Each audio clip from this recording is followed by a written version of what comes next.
of William T. Vollman at the border between the United States and Mexico. This is another Jose's story. On the Mexican side of Nogales, I met another Jose from Nicaragua with nearly identical political opinions. I met him in the long arcade where a man in a thick flannel shirt hugged himself against the cold, with his eyes closed and nobody buying his bags and jars of nuts. Next to him, a Mexican blanket on an unattended table displayed more nuts, with some Aztec calendars for variety. On the other side of him, a man in a red Nogales cap was vending wooden birds and cheap jewelry. Then came the Farmacia La Plaza, and so on and so forth. All along that tan wall and in front of it, beneath the corrugated plastic roof strips that let in the gray light, a line of document-possessing Mexicans and Americans approached the first turnstile. To their left sat a newly arrived family from Guatemala, 4 of them having spent 15 days on the road, taking buses and trains. They were road-tired, hungry, and cold. To their right, earlier arrivals stayed warm behind a clear plastic sheet, protected by a pretty policewoman. And down those stairs, Brenda, the volunteer, now came to meet the new Guatemalans. The policewoman was now hugging some kids. She asked if they had eaten, and they had not. So with her own money, she went to the Farmacia and bought them juice. Then she got them each half a sandwich. Jose's face was narrow. He had a sharp nose, and his hair was slicked back. He kept himself shaven and clean. Against the cold, he wore a down or synthetic vest over a shirt and a zippered sweater. I offered him money in exchange for his story. At the end of our conversation, he said he was so grateful I had listened that he didn't want anything. I forced some pesos into his hand for the sake, I said, of his brother's child. The child was shivering. The queue to America went on, and he stood there on the side watching. I sat on a bench beside him and watched the line pass through the covered way. A man was selling candy for a charity that seemed to be himself. So I hired him to interpret the following. Quote, I am a member of a movement called 19th of April, close quote, Jose said. Open quote. They have cataloged us like terrorists, persons that are probably thinking to hurt the government, and the national police sustains the regime. They have to incarcerate us so that we will not protest anymore. The 19th of April is the day in 2018 that university students decided to go against the state because the state has no respect. And it started because we rose up against the Social Security and the elderly folks. They also protested, so they were treated in a brutal way. The old people rose up on the 18th. So the next day, on the 19th, we came out to protest. That same day, on the 19th of April, we were shot with rubber bullets at close range. Quote, the youth are used as sort of like an apparatus to repress. In Nicaragua, they are called the, quote, bloody youth. There's a footnote here. The other Nicaraguan Jose was unfamiliar with this phrase, or at least with my translation of it. Before the police, they're the ones who initiated the beatings of the protesters. They started off with sticks and rockets. They used helmets to cover their heads, and they would beat the older people. That is the third force. This is not a fight of ideals, but more a fight of liberties. But we do consider ourselves people of democracy, close quote. So what happened to you? Quote, I'm from a place called Jinotega. In Nicaragua, there's only one channel of open press and one newspaper only. So us, the people, we started seeing the aggression that was occurring in Managua, and this disturbance was multiplied throughout the country. So us in Jinotega, frustrated about what's going on and what's happening, we organized protests, walks, flags that were striped with blue and white, no emblems of political parties.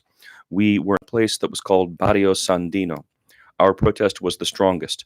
One day, on the 8th of June, 2018, we found ourselves somewhere around 8:30 in the evening.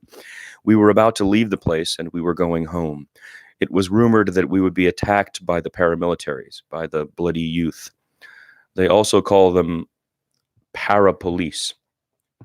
That night, the bloody youth, they came armed. These were campesinos with big high caliber weapons, AK-47s, and they began to attack us from the north and the south. There was around 150 of us.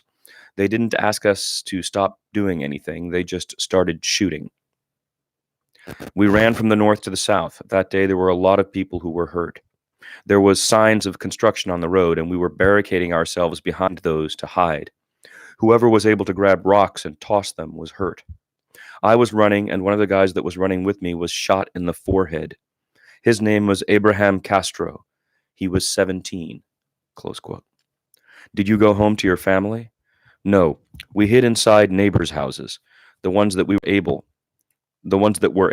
We hid. And the officials, they were there all morning. Through cracks in the walls, we were able to see them searching. So that made us protest all the more because of the death of Abraham Castro. We lifted barricades, blocks, and we stayed there until the 24th of July. The day of the death of the young boy happened on the 8th of June. The population would help us out with water, food, medications when we needed it.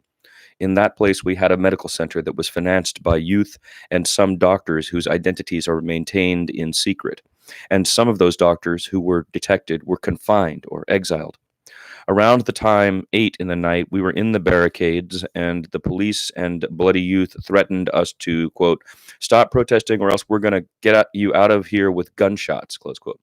They have a saying, quote, that's lead to the hitter, close quote. It means that the bullet is made of lead for us hitters against the state. So that day, we, because of fear, could not go home that day anymore, because they would go there and yank us out. There's a group of people in each neighborhood that passes information to the police. Quote, on the 24th of July, the citizens came to back us up, to be with us, and the police and the paramilitaries came. And without concern that there were children there, older people and women, they started firing. And the people that were able to got away, and the rest of them refuged inside of people's homes, anywhere that was not your own home. We were using our slingshots to fire against the police, but the police had already received orders to get us out of there no matter what. So we ran to the mountains, and 3 of us were killed. One boy of 15 years, in his back pocket, he had marbles. The imputation here must be that he was like a child. And he was killed without mercy. So I ran through the mountains. I was in a house called the House of Security. We could not go back because of threats from the Sandinista. We thought we could still go on, just go to the south side of the country. So we were on the south side, right near Costa Rica, 2 months, 3 months, waiting for the repression to end. But we were cataloged as the leaders of this movement and as people of free thought, close quote. And were you one of the leaders? Open quote, yes. And so we were there for 2 months until it came to be about December. And we were waiting maybe 4 months. He had to count up on his fingers. Then his tally became 5 months. Quote, but we thought that with the sanctions, with the unilateral sanctions of the United States toward Nicaragua, it was going to crush the regime. But it actually increased the repression toward us. And they had orders, arrest warrants for all of us leaders. The majority of my friends are dead, and some of them are detained. I have pictures of all my friends who are detained. So I am back at Christmas and thought that I was going to be okay because I wanted to spend Christmas and New Year's. But Jinotega is a very small town, and they found out. And one neighbor of mine, she told my mom that she knew I was there, and she would call the police. Ortega is like a commander who was all-powerful, like Maduro in Venezuela. So I went to a place called Jalapa. Before all this, I used to do motocross racing, and so I had a lot of friends in Jalapa, and they gave me a place to stay. It is located on the border with Honduras. They know all the mountains, so they guided me into Honduras. I left my country hidden. I have also left by something called Blind Point. It's a place where you cannot find any police or military. I left my country illegally, close quote. What was it like the last day? Open quote. It was something beautiful because I almost died in the days of the battle. And then to see my family, I didn't care exactly being afraid to be captured. I just wanted to spend the time with my family, close quote. And what did your parents say on the last day? Quote, they told me they would prefer communication with technology instead of seeing me because political prisoners in Nicaragua, they have no rights. They did not support me because they knew that I might die, but in the end, they defended my idea because they knew the country was not good. I had some money in my race bike, so I sold it for 2,000. It was worth a lot more, but in the emergency, I just sold it for whatever I could get. I had a wonderful life. I never suffered, close quote. How long did it take you to cross Honduras? Open quote. It took me 4 days to find the right time to cross. Then we were able to get out through a Honduran place called Trojes. I was in Honduras just 1 day, and from there I went to Guatemala. Since we had friends that were runners, they would have communication with Honduras, and they would be able to enter legally. And that's how we could get our stamp of entry to stay in Honduras. We crossed. I was with my brother and his wife and his son, close quote. Did you have a novia? Quote, yes, my girlfriend stayed there. My studies, I have not even picked up my notes from the university. If I go there, they report, close quote. And what happened the last time you saw your novia? Open quote. I was in the same final reunion with the family. She wanted to see Nicaragua as a free country, but she also is a person that protested in a sort of scared way, not like me. And she said that she preferred me to be far away, not dead, close quote. Did you finish with her? Open quote. We're still together because I haven't closed that cycle of my life. I'm here not because I want to make a new life, but because I want to return to my country after Ortega falls. Open quote. That day from Honduras, I left at 7. The following day, I was at the border in Agua Caliente, and then I was in Guatemala City. I stayed 1 day, and then we took a bus and crossed the river at the Mexican border. That day, when we crossed, men in masks, face masks, stole money from us. They had machetes. They were Mexicans crossing the river. In the morning, we went with a police official to Hidalgo, and he told us that we had to go to the Ministerio Público to put in a formal request. And at the moment, the official told us we had the right to a humanitarian visa because it was a serious crime, close quote. This is the same Jose, by the way. What did you arrive here in? Sorry, when did you arrive here in Nogales? On Tuesday. And where are your brother and his family? In a hotel. What's your plan? Open quote. I'm here because I'm seeking protection. I'm following the steps to make use of the process to seek asylum. Close quote. You want to go to the U.S.? Open quote. For the moment. Right here, they give you a number, but the obligation of each person is to study to see if your case is eligible. Somebody came, American lawyers. My number is 988. The people that are here, they have a refuge. Footnote here, a waiting place. Thanks to Brenda, Father Sean, and others, asylum seekers no longer needed to sit in the borderline day and night. They have a refuge. They let them know directly. Because I am in a hotel, I have to come here to find out and inform myself. I come every day to talk with the police officers. They're very nice with me. What do you think when you see this wall?